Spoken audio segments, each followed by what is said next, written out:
Is there something wrong with your It's a molecular reassembler, and yes, there's something wrong with it. It doesn't work.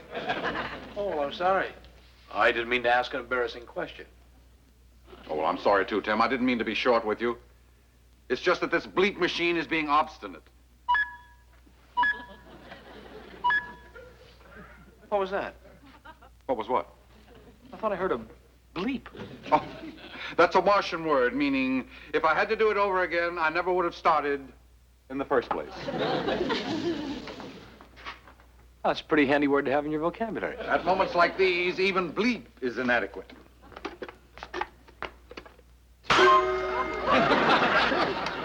It's working again. It was supposed to turn into a lampshade, I thought.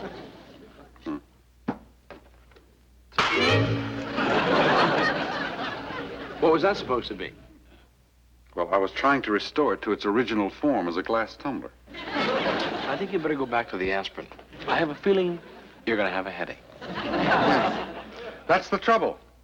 I never know what's going to happen when I turn it on. Well, if I don't get to the office pretty soon, I know what'll happen to me.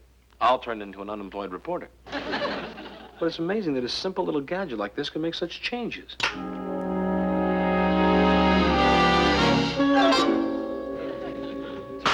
Uncle Martin, there was a squirrel.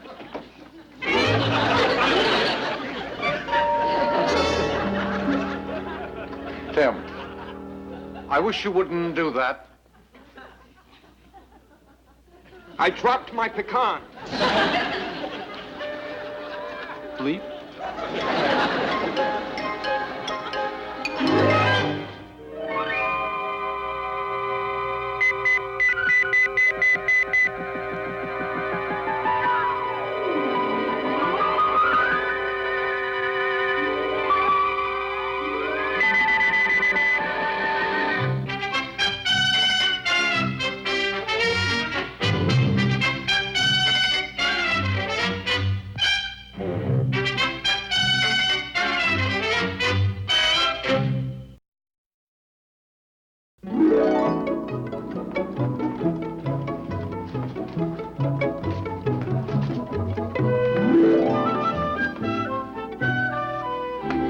What happened? Where's my fur? Well, now, just take it easy. You see, we... Wait a minute. This isn't how squirrels look under their fur. And my tail is gone. What's going on? Well, there was a slight accident. You see, this machine... Little accident, huh? Well, boy, I'll say one thing. All the nuts aren't in the trees. Well, don't you stand there. Do something. Well, Martin, he's freezing. Well, I'll just reassemble the molecules of that blanket. There. My wife isn't going to like this. Oh, great. That's all we needed was a henpecked squirrel. Now, you're being presumptuous. Remember, it was our doing that brought him into our house as a guest in the first place. A guest? Please accept our apologies if we have inconvenienced you at all. Inconvenience me. That's just like you human beings. Step all over somebody and then say you're sorry you've inconvenienced them. It so happens I have a family.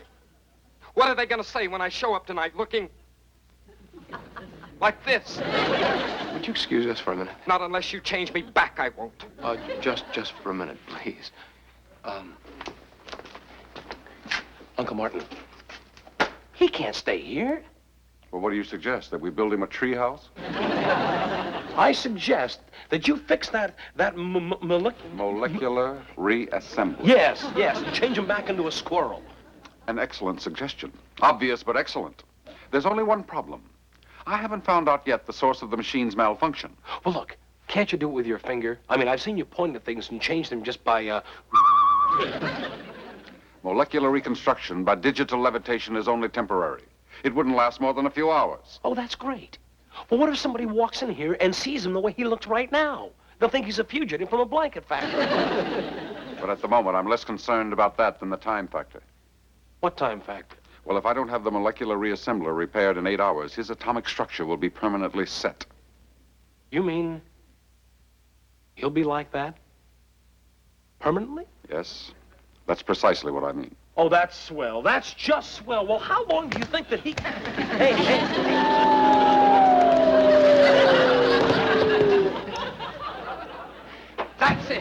That's right, brute force.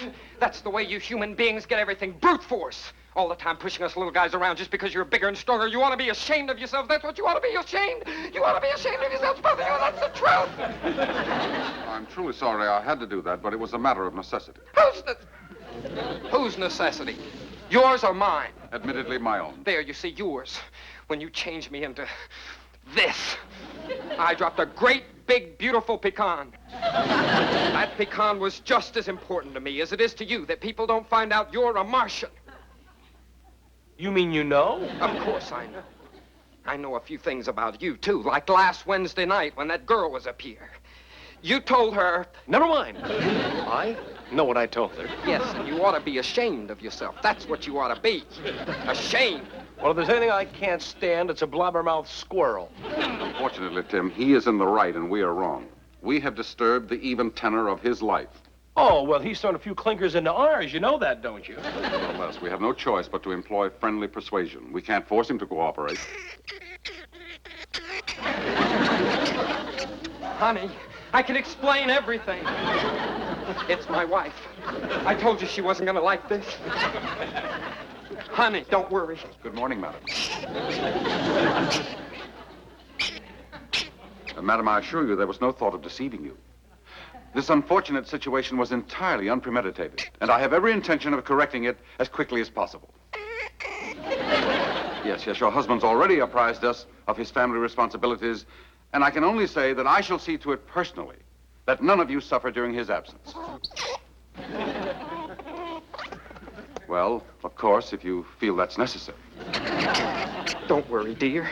I'll be right here.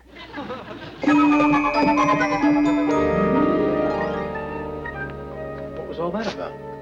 Well, she feels that it would only be fair for us to support the family while her husband is in his present condition. They're moving in with us. The whole family? Yes. Oh, well, that's great. That's just what this community needs. A family boarding house, rooms with nuts. Yoo-hoo,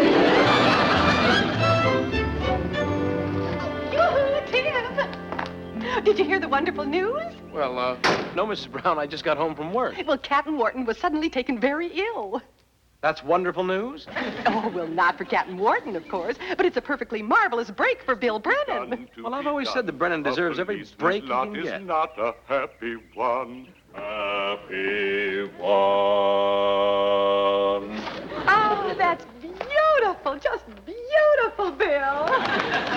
Oh, Morley, you're too kind. I was just thinking the same thing. What were you rehearsing for, Lieutenant? Pain? No, Tim, that's what I was trying to tell you. Captain Wharton got sick, and so they put Bill in charge of the Police Follies tonight. You remember you bought tickets from Bill. Oh, yes, I remember. My arm still hurts from the twisting. Oh, he did no such thing. You're just saying that. It's for a very worthy charity, and there'll be some marvelous entertainment and talent there. Especially now that I'm in charge. I've added 3 more solos for myself, next to closing, of course. Wouldn't right after closing be better? O'Hara, someday you will go too far, and I hope it's soon. Bill is just teasing. Now stop it, Tim. I've baked some fudge brownies, and I want you and Martin to come down and help us celebrate. Well, Don't look at me. It wasn't my idea. I don't know if we can, Mrs. Brown. You see, he's not feeling very well, and I don't think he'll be able to come down. Well, then we'll come up there, just as soon as I take the brownies out of the oven. Well, I wouldn't do that if I were you. Well, of course you would, Tim. Otherwise, your brownies would be burned to a crisp. What's the matter, O'Hara? All of a sudden you don't look too well. Well, I have a funny feeling that Uncle Martin and I are going to be sick soon. Oh, nothing trivial, I hope. Uncle Martin! We're in trouble.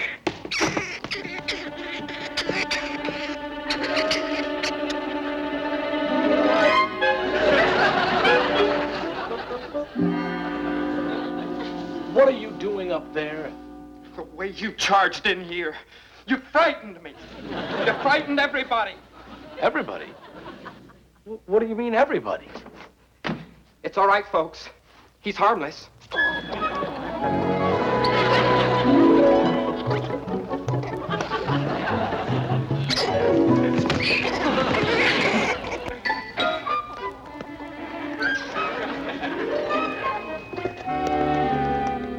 all these squirrels come from? They're my family. Your uncle agreed to take care of us. That's true. But at the time, I didn't realize that you were contributing so heavily to the population explosion. You got to get rid of them quick. Mrs. Brown and Brennan are on their way up here. Up here? What for? Well, Brennan has been put in charge of the Police Follies, and they're coming up here to celebrate. Coming up here to celebrate? Yeah. That doesn't make sense. Mrs. Brown thought of it. In that case, it doesn't have to make sense. Your attention, everybody, please. Your attention. Quiet, please. Quiet, fellas. Wait. Thank you. Thank you very much. We have a small crisis in the making. However, with your cooperation, I'm sure that it's nothing that we can't handle. Oh, Laurelie, I fail to understand why you insist on celebrating my good fortune with the O'Haras. The only thing I have in common with them is a mutual distrust. That's a beginning, Bill. You should try to build on that foundation. Laurelie, wait. What is it? I just saw a squirrel jump out of that tree into the O'Hara's apartment. Squirrel? Now, why in the world would a squirrel go in Tim's apartment? Well, obviously in search of squirrel food. And I must say, he went to the right place. Oh, Bill, come on, we'll be late. Now, since you're too big to hide behind anything, we'll merely introduce you as a friend who is here on a short visit. Where have you been? I was worried about you. Here they come. Never mind that now. We're about to receive some unwelcome visitors. Quick, madam, quick. Behind the fireplace. I think there's room for one more. You, Martin, Tim, here we are. Hello, everybody. Hello, Mrs. Brown. Hi, Lieutenant Brennan. How are you? How are you? Hi, it's good to see you. Hi. What are you so jumpy about, O'Hara? He's excited about your good fortune. As for myself, I'm relieved. Relieved? Yes, a while ago I thought someone had taken ill when I heard the caterwauling. I'm relieved it was only Brennan exercising his vocal cords. I believe the 18th century poet William Shenstone could have had you in mind when he said, "Jealousy is the fear or apprehension of superiority, envy our uneasiness under it." Yes, yes. And a century before that, an even greater English poet, William Shakespeare, observed that the empty vessel makes the greatest sound. Now, boys, just stop this bickering. We're all friends here, and if we're not, we should be. Oh, hello. Laurelie, may I present our friend, Mr. Squirrelton, Red Squirrelton. Red, this is our very dear landlady, Mrs. Brown. I've seen you before, Mrs. Brown. And I think you're very nice for a human being. Oh, well, now aren't you the flatterer? Just for that, you get the very first fudge brownie. Oh, they're delicious. The only reason I can say that is because I made them myself, and I certainly should know. Here you are. What in the world? What's he doing? Well, he's a very finicky eater, Mrs. Brown. Oh, well, I thought maybe he didn't like my brownie. Oh, no, ma'am. They're delicious. The best part is the shells are nice and soft, so you don't have to break your teeth getting to the nut meat. He has a marvelous sense of humor, don't you think? Red, I'd like to introduce you to Lieutenant Brennan. He's a policeman. If you're looking for a secret panel, you're wasting your time. As we were coming up here, I saw a squirrel jump in your window, O'Hara. Well, he was probably trying to escape from your singing. There's a good chance, Laurelie, this place of theirs is infested with squirrels. At one time, I had squirrels in my attic. You sure it wasn't bats in your belfry? Very amusing, O'Hara. Juvenile, but amusing. They did a lot of damage, Laurelie, before I could get rid of them. To protect your investment here, I suggest you have this place inspected. Oh, dear. Do you really think I should? Most emphatically, those little beggars are very destructive. You ought to be ashamed of yourself talking about squirrels like that. It's people like you that go around cutting down trees so they don't have any place to sleep and put their food so they have to move into your old attics. You think they like living in attics? It's cold and drafty, and half the time the roof leaks when it rains, and all you can think of is exterminating them. You ought to be ashamed of yourself. That's what you ought to be ashamed.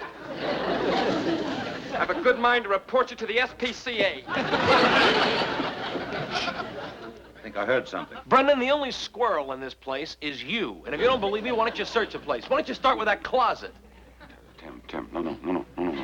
All right, I will.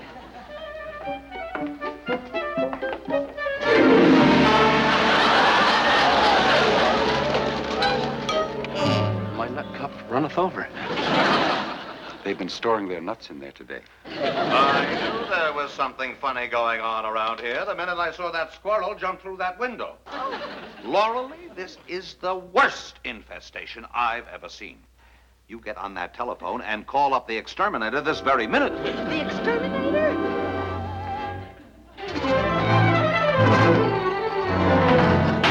Your friend left without saying goodbye. Is he coming back? I hope so, Lauralee. For all our sakes. Not to mention his family. I certainly hope so.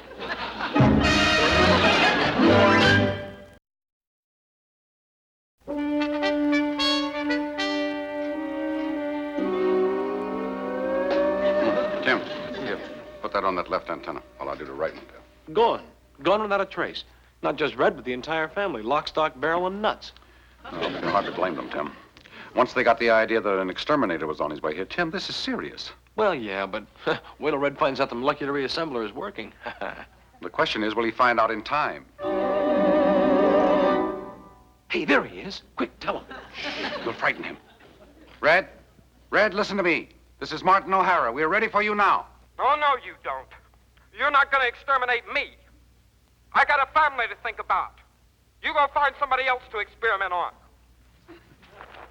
He's running away. Red, wait! It's no use, Tim. He doesn't trust us human beings.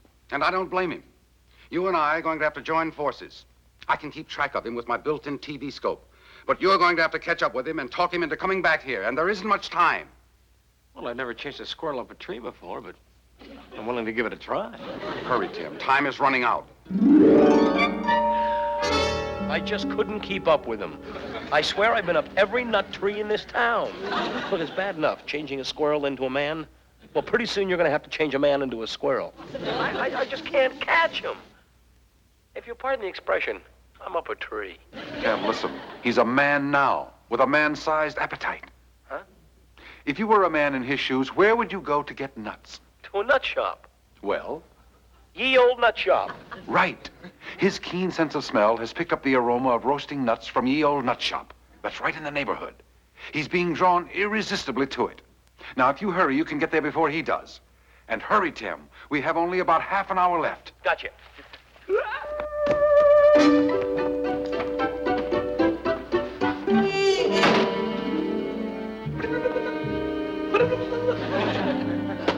Hi.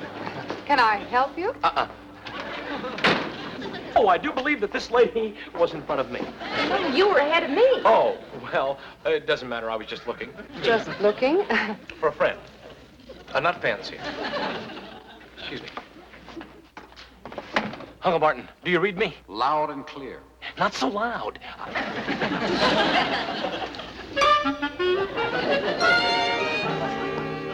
Tim, can you hear me?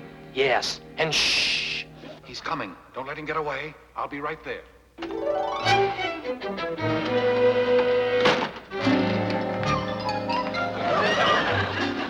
Red.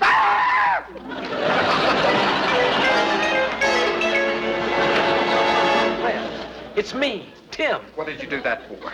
You scared the wits out of me. You people always go around scaring us like that just for the fun of it, don't you? You just enjoy seeing us jump and run because you're bullies. Admit it. You enjoy it, don't you? He's a little nervous. I'm sorry, Red. I didn't mean to startle you. Now, come on down here. No. Yes. No! Red, Uncle Martin has the you-know-what fixed. Yeah? Honest. So if you just go back to the apartment with me... Oh, no, you don't. You've got an exterminator up there. I give my word. Yeah, I see your scheme. You just want to cover up your mistakes by exterminating me. Well, I'm not going with you. You humor them. I'll call the police. I'm sorry about this. I guess you think we're a couple of nuts. I like nuts. That's why I'm here. I just love them. You do? So do I. This place is just beautiful. I wish my wife could see it. Yes, hurry. Oh, can I help you, sir? Oh, no, thank you. I can manage. Now, just a moment, sir. Well, no, it's all right. I'll pay for them. Well, how are you going to pay for them when I don't know how many he's got? I have to weigh them. You hear the lady, Red? Now, you give her back the nuts so that she can weigh them so that I can pay for them. What do you mean pay for them? Nuts grow on trees. They belong to everybody. Sir, these nuts do not belong to everybody. These nuts belong to ye old nut shop until such time as you pay for them. That's the trouble with people. They think everything belongs to them just because they say so. You don't want the rest of us to have a single solitary thing unless it's something you don't want yourselves. Uncle Martin, help. Help.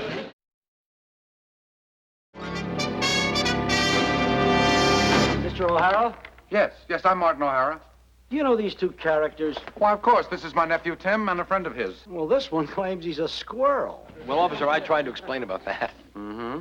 And your explanation didn't make any more sense than his explanation. This one that says he's a squirrel keeps jumping from counter to counter, like he's trying to prove it. Perhaps that was carrying it a bit too far, Red. The fact of the matter is, officer, that our friend here is a squirrel. Is that a fact? Mm-hmm. Our friend is a squirrel, Tim here is a squirrel, and I'm a squirrel. Oh, you've heard of the beetles, the animals, the chipmunks? Well, I'd like to introduce you to the squirrels. We're a new vocal group, and we're trying to get a little publicity for tonight's performance. I somehow have a feeling the only place you're going to sing tonight is in a police station. Oh, but officer, you can't do that. Lieutenant Brennan is counting on us to perform at the Police Follies, and we're due there now. Bill Brennan? Of course. Is that a fact? Yes, now, goodbye, officer, if you'll excuse us. Wait a minute. I'll drive you down there. Red light, sirens, the works. Oh, that won't be necessary. Ah, but I insist.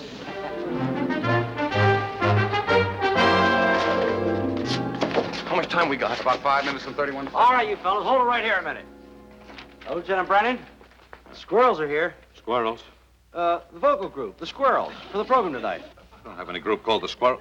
Well, if it isn't my old friends, the O'Haras. What's going on? I'll find out as soon as I get these three nuts down to the Great station. camera, this way!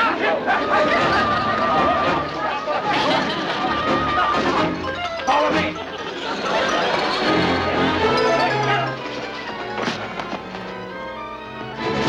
Don't follow me! How about out front? Oh, there are about 4,000 policemen out there. Well, with 300 cops backstage, we haven't got any choice. This is the only safe place. Where? On stage. Why? The singing squirrels are about to make their debut. Oh, no, I can't sing. I can't go in front of All one you of have to these. do is move your lips, and I'll take care of the rest. No.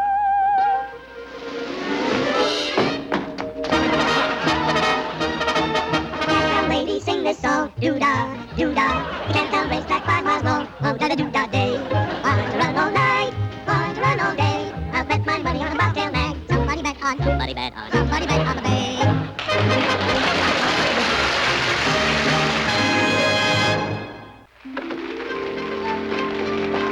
Uncle Martin, we're a smash. Yes, I hadn't counted on that.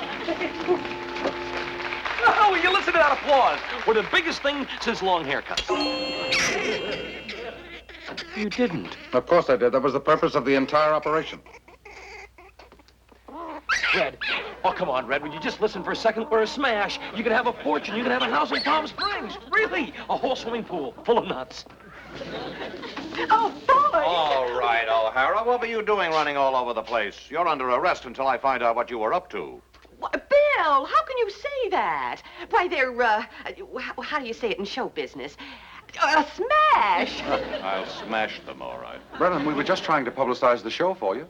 Help you get the money for the policeman's fund. Huh, a likely story. Brennan? Yes, Captain. Brilliant show. Introduce me. Better still, make sure you arrange to have these marvelous squirrels at our departmental party next month. Yes, Captain. O'Hara, oh, buddy. Where's Red? Red? Oh, he's gone. Gone? We broke up the act. Oh, but you can't do that. I promised the captain. Well, that's showbiz.